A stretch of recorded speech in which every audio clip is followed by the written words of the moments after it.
साथ के विद्यार्थियों को ऑनलाइन क्लास में स्वागत है। ये कक्षा जो विद्यार्थी हिंदी थर्ड लैंग्वेज लिए हैं उनके लिए है। बच्चों, आपकी पाठ्य पुस्तक कंचन पाठमाला की अध्याय संख्या 3, 1 और 2 मैं आपको पहले ही पढ़ा चुका हूँ। 3 कविता सूरज दादा के बारे में बताऊंगा। ये कविता में क्या बताया गया है वो देख सकते हैं। प्रस्तुत कविता में सर्दी और बारिश के मौसम में सूरज को बुलाया गया है। सूरज दादा, बच्चे सूरज को दादा कह के पुकारते हैं। क्यों? बारिश के समय में अगर सूरज दादा आएंगे बारिश और सर्दी के समय में तो हमें से ठंड और जो शीलन है समाप्त हो जाएगा। तो आते हैं कविता की ओर, देखते हैं। पृष्ठ संख्या बच्चों आप देखेंगे अपनी पुस्तक की 22 पेज नंबर, लेशन नंबर 3, कविता सूरज दादा। सूरज दादा कहाँ चले, धूप छिपा के कहाँ चले। बच्चे जो है सूरज से कहते हैं कि सूरज दादा कहाँ चले, ये धूप को छिपाकर अब कहाँ चले। मेरे घर आओ ना, खीर पूड़ी खाओ ना। आप मेरे घर आइए, आकर खीर पूड़ी खाइए।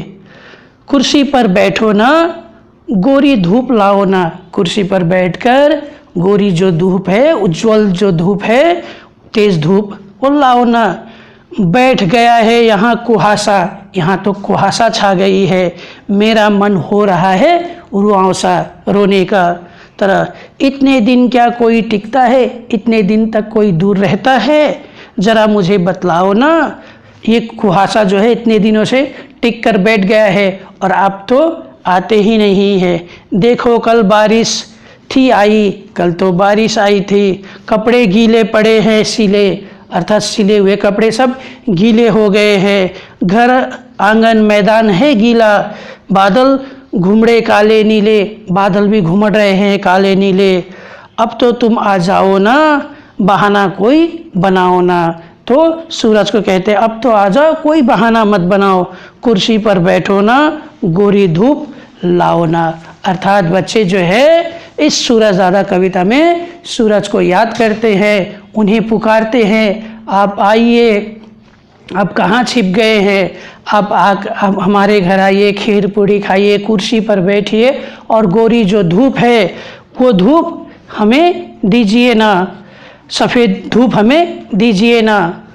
कल आई थी बारिश, कपड़े गीले हैं, आंगन मैदान गीला है, इसे सुखाने के लिए सफ़ेद धूप हमें चाहिए। तो इसलिए कुहासा काफ़ी छाया है, टिक गया है। काले बादल उमड़ घुमड़ रहे हैं, नीले काले उमड़ घुमड़ रहे हैं।